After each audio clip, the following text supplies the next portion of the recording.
नमस्कार दोस्तों, मेरा नाम है जितेंद्र सिंह और मैं आपका स्वागत करता हूं हमारे और आप सबके यूट्यूब चैनल साइबर रिवील में। दोस्तों, इस चैनल पर मैं आपके लिए लाता रहता हूं सब्सक्राइबर्स की भेजी, यारों दोस्तों और बड़े बुजुर्गों से सुनी हुई दिल दहला देने वाली रहस्यमयी भूतिया कहानियां और आप बीती, जिन्हें सुनकर आप भी सहम जाएंगे। तो चलिए सुनते हैं आज की कहानी को। मौसम का मिजाज कुछ बदल सा गया था। दोपहर के 1 बज रहे थे, लेकिन आसमान में छाए घनघोर काले बादल रात होने का एहसास करा रहे थे।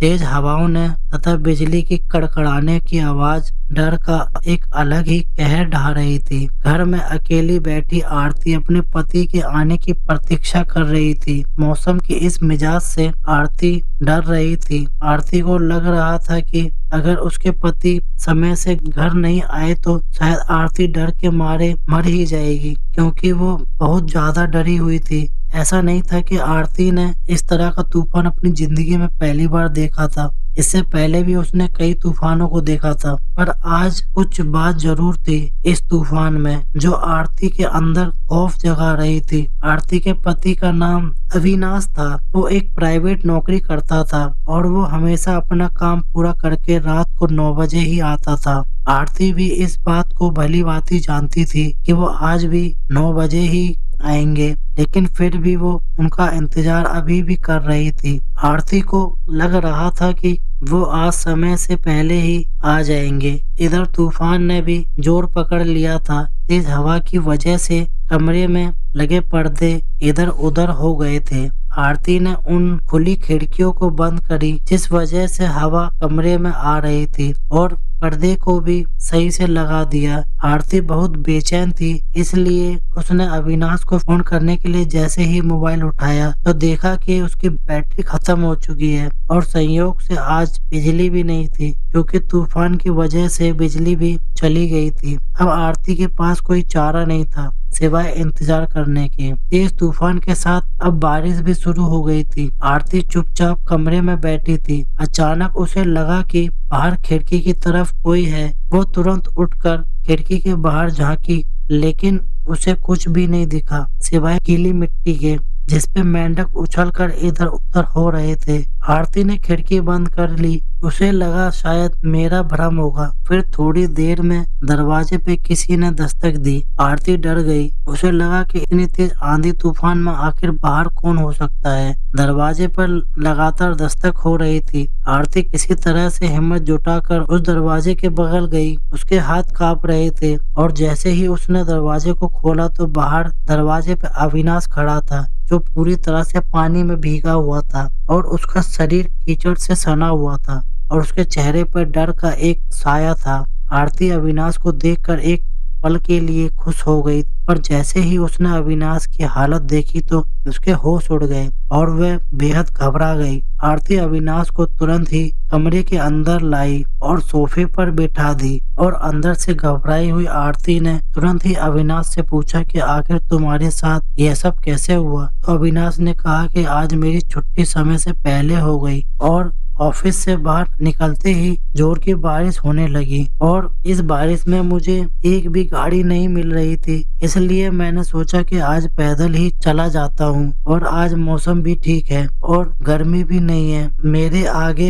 एक कच्ची सड़क थी जिस पर बारिश के कारण ढेर सारा कीचड़ भरा हुआ था। मैंने जैसे ही उस पर अपना पैर रखा तो मैं वहीं गिर गया, जिस वजह से मेरे सारे कपड़े गंदे हो गए। और मैं ऐसा करता हूँ, पहले जाकर नहा लेता हूँ, उसके बाद मैं आता हूँ। और यह कहकर अविनाश नहाने के लिए बाथरूम की ओर चला जाता है। आरती का मन बहुत विचलित हो रहा था, इसलिए आरती खिड़की के बाहर बारिश की बूंदों को देख रही थी। अभी भी आरती का मन शांत नहीं था, वो अंदर से बेचैन था। पर आरती सोच रही थी कि आखिर ऐसा क्यों।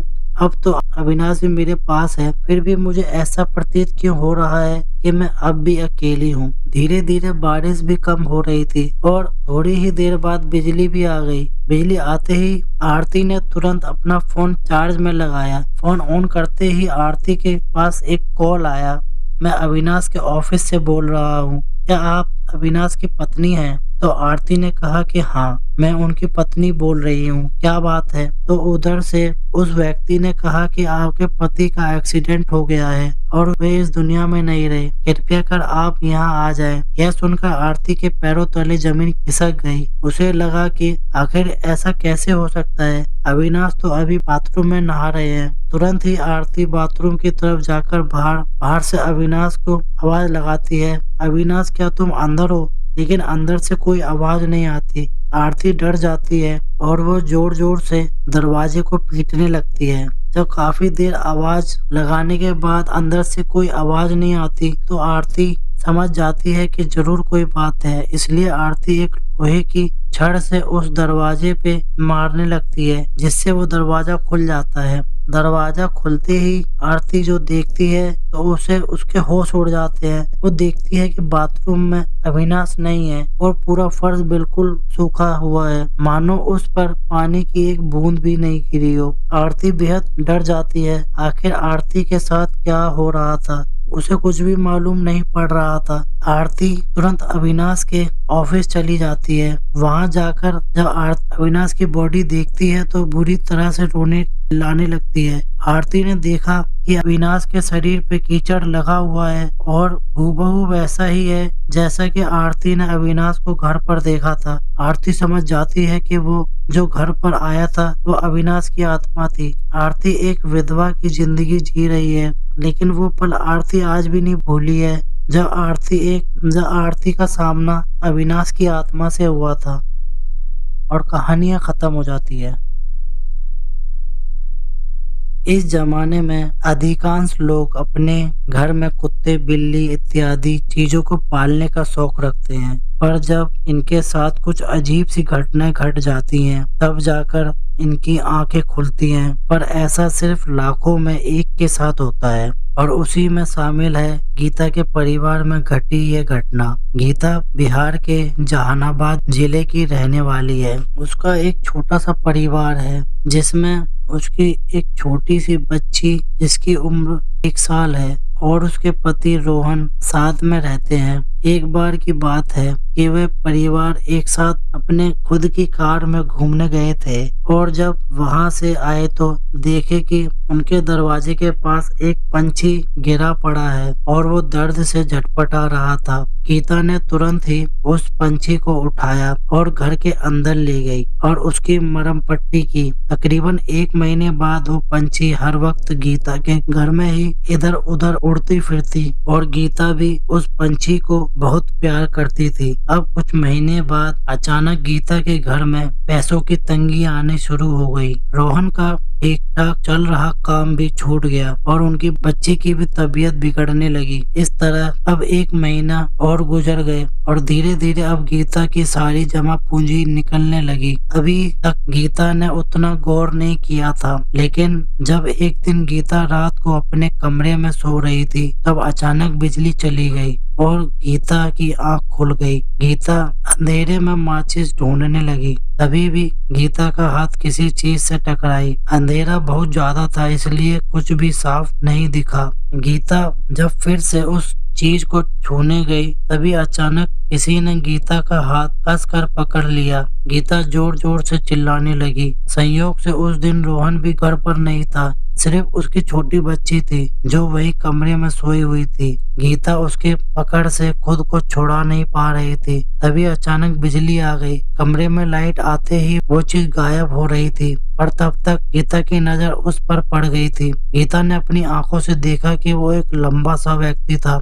जिसका चेहरा एकदम झुलसा हुआ था और उसकी शक्ल बहुत डरावनी थी और यह देखते ही देखते वो गायब हो गया। गीता समझ चुकी थी कि वो जरूर कोई भूत प्रेत ही था और गीता ने देखा कि उसका पाला हुआ वो पंछी भी नहीं था। गीता ने यह सब सारी बातें रोहन को बताई, पर रोहन को यकीन नहीं हो रहा था। लेकिन जब गीता ने अपने हाथों को दिखाया तब जाकर उसे यकीन हुआ, क्योंकि गीता के हाथ पर उस प्रेत के पंजे के निशान अभी भी मौजूद थे। धीरे धीरे अब गीता की आर्थिक स्थिति सुधरने लगी। तब जाकर उसे समझ आया कि वो पंछी ही मनुष्य था। गीता के हाथों पर से उस पंजे के निशान मिटने में पूरा 1 साल लग गया और कहानियां खत्म हो जाती है। यह सच्ची घटना झारखंड के एक परिवार की है। झारखंड में एक मेंटल हॉस्पिटल है जिसमें कई सारे मानसिक लोग, मंद बुद्धि के लोग रहते हैं, जिसे हम लोग बोलचाल की भाषा में पागल खाना कहते हैं। जब मुझे यह पता चला कि वहाँ एक ऐसा भी व्यक्ति रहता है जिसके साथ एक खौफनाक घटना घटी और उसके बाद वो पागल सा हो गया, तो मैं तुरंत ही झारखंड की ओर रवाना हो गया और मैं वहाँ उस व्यक्ति से मिला। उसका नाम था धीरज। मैं उससे मिला तो सही, लेकिन वो बात करने की हालत में नहीं था क्योंकि उसका व्यवहार कुछ अजीब सा था और वह अपना संतुलन खो चुका था। मैं समझ चुका था कि घटनाओं के बारे में इससे तो कुछ मालूम नहीं पड़ेगा, इसलिए मैंने वहीं अस्पताल से धीरज के परिवार वालों का पता लिया और उनसे मिलने के लिए चला गया। धीरज का घर अस्पताल से 20 किलोमीटर की दूरी पर था। जब मैं धीरज के घर पहुंचा तो उसके परिवार वालों ने कुछ भी बताने से मना कर दिया, लेकिन जब मैंने उन्हें अपना परिचय दिया तो तब जाकर उन्हें हम पर यकीन हुआ और उन्होंने यह कहा कि आप हमारे घर आए, उसके बाद हम आपको सारी बात बताएंगे। धीरज के पिता का नाम गोविंद था, जिससे मैं बातें कर रहा था। धीरज घर का एक लौता बेटा था जिसकी उम्र 29 साल थी। धीरज की माता का नाम रेशमी था। धीरज उनकी एकलौती संतान था। इसी वजह से उन्होंने सारी बातें मुझे भावुक होकर बता रहे थे। गोविंद ने जो बताया कि यह बात है तकरीबन 2 साल पहले की। एक रात जब धीरज घर को आया तो उसके कपड़े फटे हुए थे, कपड़ों पर मिट्टी लगी हुई थी और चेहरे का रंग उड़ा हुआ था। वो काफी सहमा हुआ था। मैं भी घबरा गया। मुझे लगा कि आखिर हुआ क्या है इसे। मैंने जब धीरज से पूछा तो उसने कहा कि कुछ नहीं, मैं बिल्कुल ठीक हूँ, बस यही रास्ते में गिर गया था और मुझे कहीं चोट भी नहीं लगी और आप खुद देख सकते हैं, सिर्फ मेरे कपड़े फटे हुए हैं, लेकिन मैं ठीक हूँ। और यह कहकर अपने कमरे की ओर चला गया और रात को कुछ खाया पिया भी नहीं और ऐसे ही जाकर सो गया। मैं भी खाने के लिए उसे जगाने नहीं गया। मैंने सोचा कि थक कर सो गया होगा, इसलिए उसे जगाना ठीक नहीं है और यह सोचकर मैं भी अपने कमरे में चला गया। अचानक मेरी नींद खुली तो रात के 1 बज रहे थे। मैंने सोचा कि अगर जग गया हूँ तो धीरज को भी देख लूं और मैं धीरज के कमरे की ओर चला गया। मैंने देखा कि धीरज के कमरे का दरवाजा खुला हुआ है, तो मैं छिपकर कमरे के अंदर देखने लगा। कमरे के अंदर जब मैंने झांका तो पाया कि धीरज सोया हुआ नहीं था और वो सिर्फ अपने बिस्तर पर बैठा हुआ है। मैंने देखा कि धीरज के हाथ में पानी का एक गिलास था और वो पानी अपने पैरों पर गिरा रहा था। मुझे थोड़ा अजीब सा लगा, लेकिन उसके बाद जो मैंने देखा मेरे होश उड़ गए। मुझे अपनी आंखों पर यकीन नहीं आया कि मैं ये देख रहा था। मैंने देखा कि धीरज अचानक अपना सर दीवार पर पटकने लगा और जोर जोर से चिल्लाने लगा। मैं तुरंत ही कमरे के अंदर गया और धीरज को संभाला, लेकिन वो हम पर भी प्रहार करने लगा और गंदी गंदी गालियां भी देने लगा। तब तक धीरज की माँ रेशमी भी आवाज सुनकर कमरे में आ गई। मैंने सारी बातें रेशमी को बताई। रेशमी जैसे ही धीरज को रोकने के लिए करीब गई तो धीरज अपनी माँ के साथ भी उसी तरह पेश आने लगा। मैं तुरंत ही बाहर जाकर कुछ लोगों को जगाया और रात को ही धीरज को लेकर हॉस्पिटल पहुंच गया। वहां अस्पताल वालों ने बताया कि इसकी मानसिक संतुलन बिगड़ चुकी है। फिलहाल मैं कुछ दवा लिख देता हूं, लेकिन आपको इसे किसी मेंटल हॉस्पिटल में भर्ती करवाना होगा। धीरज को उस मेंटल हॉस्पिटल में भर्ती कराए हुए 2 साल गुजर गए, लेकिन अभी तक उसमें कोई सुधार नहीं हुआ। एक पल के लिए तो मैंने सोचा कि उसे घर ले आऊं, लेकिन फिर ये सोचकर रुक जाता हूँ कि कहीं वो घर पर आकर उल्टा सीधा कर अपनी जान न दे बैठे। कम से कम यहाँ जीवित तो है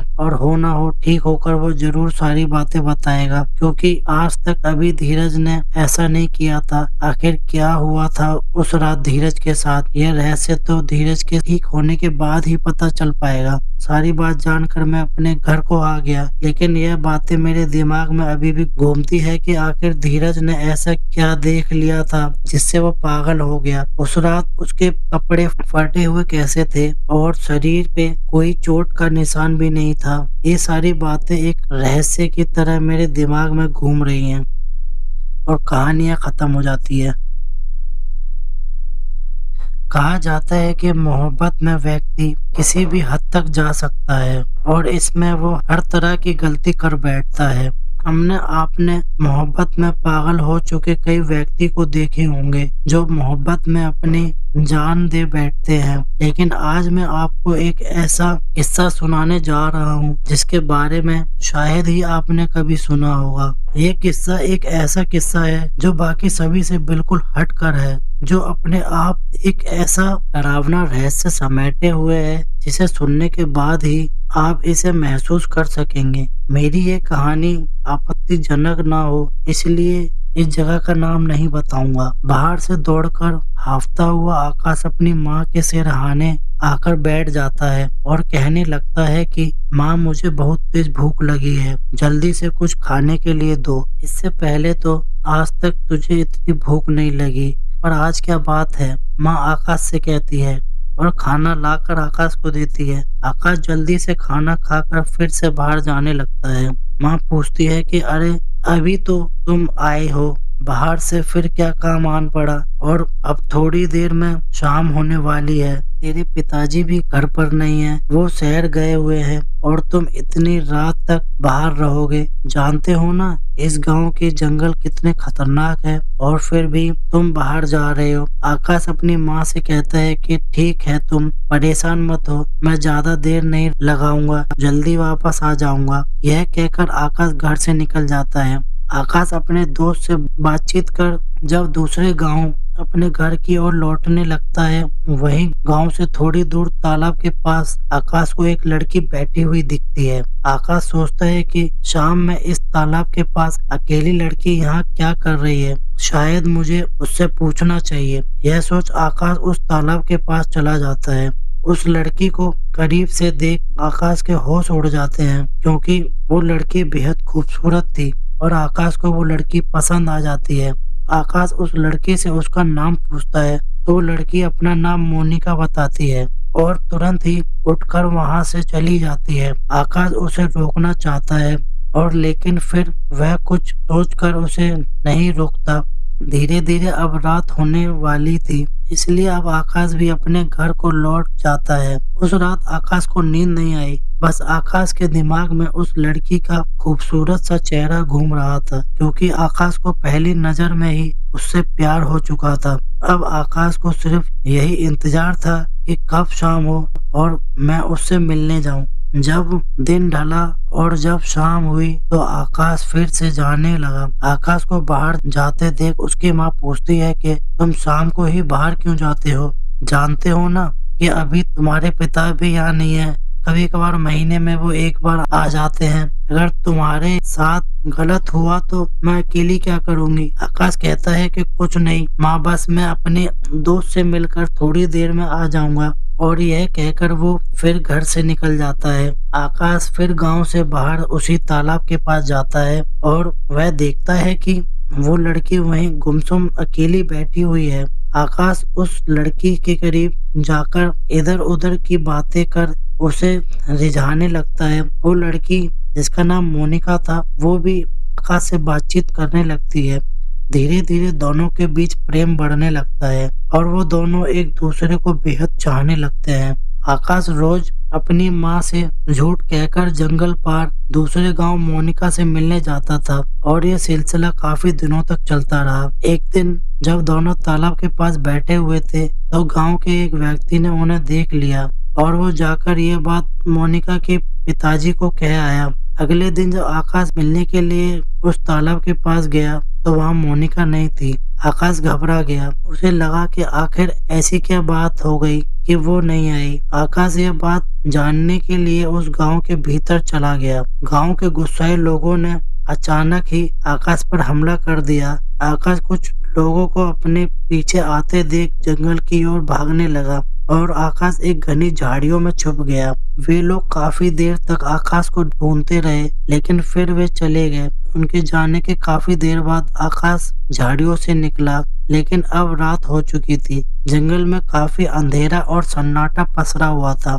आकाश को थोड़ा डर लग रहा था। इसी बीच अचानक उसे कुछ आवाजें सुनाई दी जो जंगल से आ रही थी। आकाश सहम गया। उसे लगता है कि आज गांव वाले मेरे पीछे क्यों पड़े थे और वो मोनिका कहाँ गई और ये जंगल से आ रही आवाज कैसी है? शायद मुझे वहां जाकर देखना चाहिए। और आकाश जंगल से आ रही आवाज की ओर बढ़ने लगता है।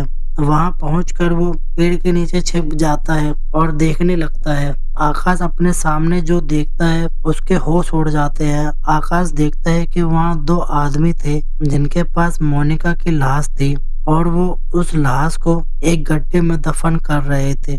आकाश अंदर ही अंदर रोने लगता है। उसे लगता है कि आखिर मोनिका को कौन मारा और क्यों, और ये लोग कौन है जो मोनिका की लाश को सबसे छिपा कर जलाने के बजाय ऐसे दफन कर रहे हैं। ये देखकर आकाश को बहुत गुस्सा आ रहा था, लेकिन वो कर भी क्या सकता था। लाश को दफन कर जब वो चले जाते हैं तो उसके बाद आकाश उस कब्र के पास जाता है। मोनिका की कब्र को देख आकाश रोने लगता है, क्योंकि वो मोनिका से बेहद प्यार करता था।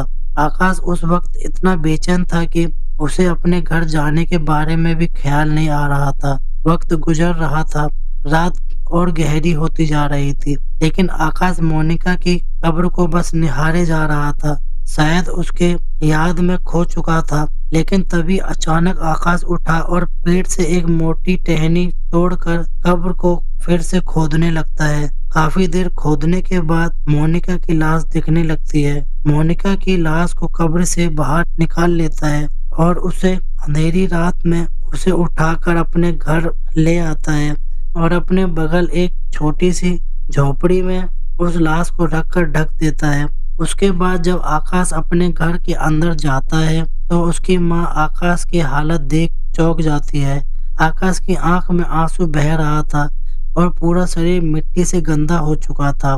उस रात आकाश की चिंता में उसकी माँ भी रात भर नहीं सोई और उसके बाद आकाश की यह दशा देख वो भी ज्यादा चिंता में पड़ जाती है। माँ ने आकाश से सारी बातें पूछी कि आखिर ये सब तुम्हारे साथ कैसे हुआ। अब आकाश अपनी माँ से कुछ छिपाना नहीं चाहता था, इसलिए आकाश ने अपनी सारी आपबीती अपनी माँ को बता दी। माँ ने आकाश से पूछा कि क्या सच में तूने उस लाश को यहाँ ले आया है? तो आकाश ने कहा, हाँ, मैं उससे बहुत प्रेम करता हूँ, इसलिए मैंने लाश को लाकर अपनी बगल वाली झोपड़ी में रख दिया है। आकाश मोनिका की लाश को जीवित करना चाहता था, जो कि असंभव था। माँ ने भी आकाश को बहुत समझाया कि तुम इस लाश को जाकर कहीं दफन कर दो, क्योंकि एक लाश को साथ रखना बहुत खतरनाक होता है। तुम अभी जाकर इस लाश को दफन कराओ। आकाश ने कहा कि मैं हरगिज ऐसा नहीं करूंगा। माँ समझ चुकी थी कि आकाश उसकी याद में गलत सही की पहचान नहीं कर पा रहा। उसकी माँ को एक तरकीब सूझी। उसने आकाश से जाकर कहा कि ठीक है, हम दोनों नहीं दफन करेंगे उस लाश को, लेकिन अब काफी रात हो चुकी है, चलकर अभी सो जाते हैं। सुबह देखेंगे आखिर क्या करना है इस लाश का। रात के 2 बज रहे थे। नींद तो किसी को भी नहीं आ रही थी, ना ही आकाश को, ना ही उसकी माँ को। लेकिन माँ ने देखा कि आकाश जब धीरे धीरे सोने लगा तो वो चुपके से घर के बाहर निकली और उस झोपड़ी में चली जाती है जिसमें मोनिका की लाश थी। जब सुबह हुई, जैसे ही आकाश की आंखें खुली तो वो सीधा उस झोपड़ी की तरफ भागा उस लाश को देखने के लिए। लेकिन जैसे ही वो वहां पहुंचा तो सामने वो मोनिका की लाश नहीं बल्कि अपनी माँ की लाश को देखता है। आकाश के पैरों तले जमीन खिसक जाती है। उसे अपनी आंखों पर यकीन नहीं आता, क्योंकि जहां उसने मोनिका की लाश रखी थी वो वहां नहीं थी। वहां सिर्फ उसकी माँ की लाश पड़ी थी, वो भी बुरी अवस्था में, खून से लथपथ। आकाश बहुत रोने लगता है और ये खबर जब उसके पिताजी को जाती है तो वो गांव आ जाते हैं। आकाश जब अपनी माँ को अग्नि देता है तो उसे काफी अफसोस हो रहा था। उसे लगा कि शायद मैं उस दिन लाश को यहाँ नहीं लाता तो आज मेरी माँ जीवित होती। इस घटना के बाद आकाश काफी खोया खोया रहता था। तो उसे पिता ने उससे पूछा कि क्या बात है, तुम इतने चिंतित क्यों हो? जो होना था सो हो गया, अब चाहकर भी हम इसे बदल नहीं सकते। छोड़ो ये सब कुछ, अब चलो इस गांव से शहर चलते हैं, वैसे भी अब कुछ नहीं बचा यहाँ। आकाश अपने पिताजी से कहता है कि ठीक है, मैं थोड़ी देर में आता हूँ। और आकाश लोगों से छिपता हुआ जंगल की तरफ भागता है जहाँ मोनिका की लाश दफन हुई थी। वहाँ पहुंचकर आकाश देखता है कि यहाँ तो सब कुछ नॉर्मल है। कब्र बिल्कुल वैसी ही थी जैसे पहले थी। वहाँ कुछ भी मिट्टी इधर उधर बिखरी हुई नहीं थी। आकाश को कुछ समझ नहीं आ रहा था कि आखिर ये उसके साथ क्या हो रहा था। आकाश जानता था कि अगर वो सच पता करने उस गांव में जाता तो शायद वे लोग उसको जिंदा नहीं छोड़ते, लेकिन फिर भी अपनी जान की परवाह किए बिना वो उस गांव में प्रवेश कर गया। उस गांव में अंदर आकर उसने देखा कि यहाँ सब कुछ नॉर्मल है। उसे कोई भी नहीं घूर रहा, मानो जैसे इसे कोई जानता भी ना हो। आकाश समझ चुका था कि अगर ये लोग हमें जानते तो हमारे गांव भी तो आ सकते थे, लेकिन वे नहीं आए। क्या ये सब कुछ मेरे मन का वहम था? आकाश ने उस गांव में अपने दोस्तों से उस मोनिका नाम की लड़की के बारे में पूछने लगा तो उसके दोस्तों ने कहा कि नहीं, ऐसी तो कोई लड़की इस गांव में नहीं रहती। जहाँ तक उसकी मरने की बात है तो ये गांव इतना छोटा है कि अगर कुछ भी होगा तो हमें जरूर पता होगा। आकाश समझ चुका था कि वो किसी आत्मा के चक्कर में पड़ चुका था। उस दिन के बाद आकाश अपने पिता के साथ शहर चला गया, लेकिन आज भी मोनिका की आत्मा उसे ख्वाब में दिखती है और कभी कभी उसे यह महसूस होता है कि रातों को उसके बगल में कोई सोया रहता है। अपनी पूरी आपबीती आज तक उसने अपने पिता को नहीं बताया, क्योंकि सच जानने के बाद शायद उसे पिता उसके माँ की मौत का कारण आकाश को समझते। इसी डर से आकाश ने उन्हें कुछ नहीं बताया। शायद यह घटना उतनी डरावनी ना लगे, क्योंकि जिस तरह की घटना हमें आकाश ने सुनाई बस वही मैंने आप लोगों के सामने पेश करी है। इस पूरी घटना के सुनने के बाद मुझे ऐसा लगता है कि शायद ऐसा हो सकता है कि आकाश को कोई सपना आया हो, पर इतनी लंबी कैसे, यह रहस्य है। क्योंकि उस गांव में मोनिका नाम की कोई लड़की भी नहीं थी और ना कोई उसका पिता, तो आखिर ये सब हुआ कैसे? बहुत अजीब सा लगता है, एक खौफ सा, और कहानियां खत्म हो जाती है। कहा जाता है कि अगर कोई औरत पेट से होती है, यानी उसके गर्भ में कोई बच्चा पल रहा होता है, तो लोगों का मानना है कि उस समय उस औरत को कोई भी काम बहुत सोच समझकर एवं सावधानी पूर्वक करना चाहिए। अगर वो औरत ऐसा नहीं करती तो उसका गलत प्रभाव उस गर्भ में पल रहे बच्चे पर पड़ता है। आखिर ऐसी क्या गलती कर डाली रागिनी ने? यह घटना मध्य प्रदेश की रहने वाली रागिनी शर्मा की। इस घटना को बताने में उन्हें काफी अजीब सा लग रहा था। वो नहीं चाहती थी कि मेरी यह घटना पब्लिक हो, लेकिन फिर उन्होंने ही इस घटना को नकारा और सोचा कि अगर आज मैं इस बात को लोगों तक नहीं पहुंचाऊंगी तो घटना मेरे साथ घटी है वो औरों के साथ भी घटेगी। इसलिए मुझे ये कहानी बताकर उन औरतों को आगाह करना चाहिए ताकि वे ऐसी गलती ना कर सके। मेरी शादी 21 साल की उम्र में हो गई थी। जब मेरी शादी हुई तो शुरू के 2 साल में अपने पति के साथ लखनऊ में रहती थी, पर अचानक एक दिन उनकी मृत्यु हो गई, क्योंकि उन्हें सांस की तकलीफ थी। पर अचानक उनकी मृत्यु कैसे हो गई नहीं जानती। उसके बाद मैं अपने मायके में ही आकर रहने लगी, पर मेरे साथ एक और समस्या थी, मेरे पेट से थी। अभी मेरे गर्भ में पल रहा बच्चा सिर्फ 2 महीने का ही था और फिर मेरे पति की मृत्यु हो गई थी। अब सारी जिम्मेदारी इस बच्चे को पालने की मेरे ऊपर ही थी। एक रात जब मैं अपने कमरे में सोई हुई थी तो अचानक बिजली चली गई और मेरी नींद खुल गई। मैंने कुछ देर इंतजार भी की, लेकिन बिजली नहीं आई, तो मैं घर के ऊपर खुले छत में चली गई। जब मैं ऊपर आई तो देखा अचानक चंद्र ग्रहण लगा हुआ था।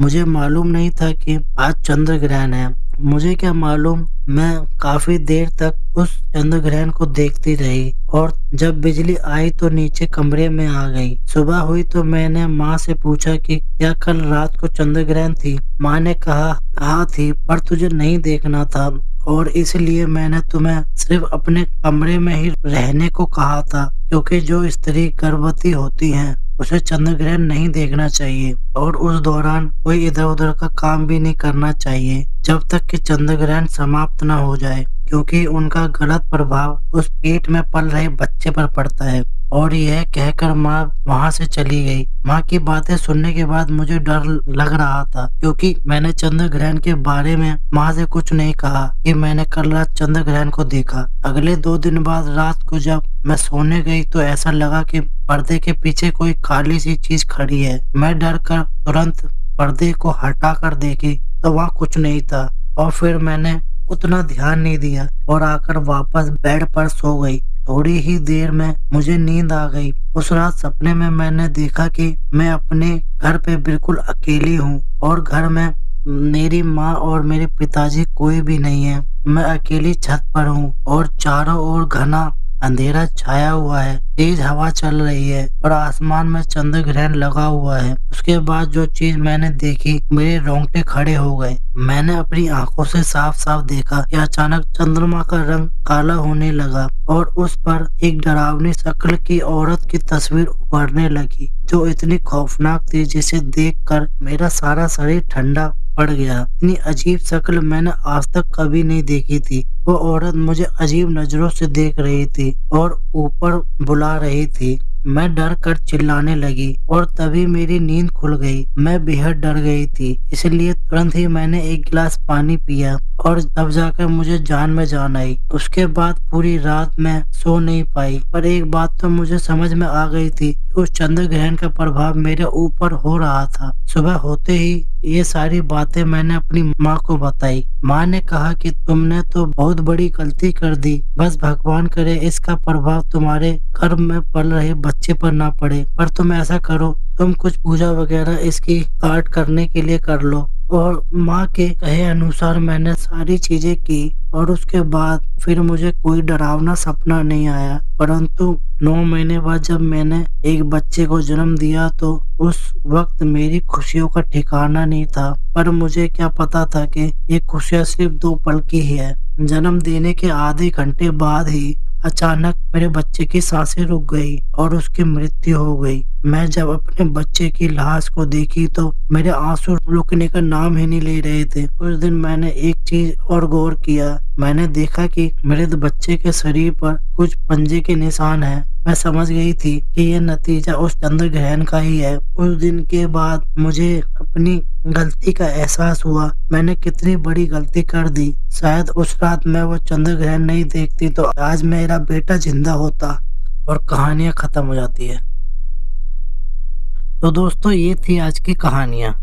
दोस्तों, अगर आपको इनमें से एक भी कहानी अच्छी लगी हो तो इस वीडियो को लाइक करें और कमेंट करके बताएं कि आपको इन कहानियों में से कौन सी कहानी ज्यादा डरावनी लगी। शेयर करें अपने दोस्तों और परिवार वालों के साथ फेसबुक और व्हाट्सएप पर। दोस्तों, अगर ऐसी ही दिल दहला देने वाली रहस्यमय भूतिया कहानी और देखना चाहते हैं, हमारे साइबर इविल यूट्यूब चैनल को सब्सक्राइब जरूर करें और बेल आइकन को ऑल पे सेट करना ना भूलें। आप हमें अपनी कहानियां भी भेज सकते हैं, लिंक डिस्क्रिप्शन में है। हमारी बाकी वीडियोस भी जरूर देखें। और दोस्तों, वीडियो पूरी देखने के लिए धन्यवाद।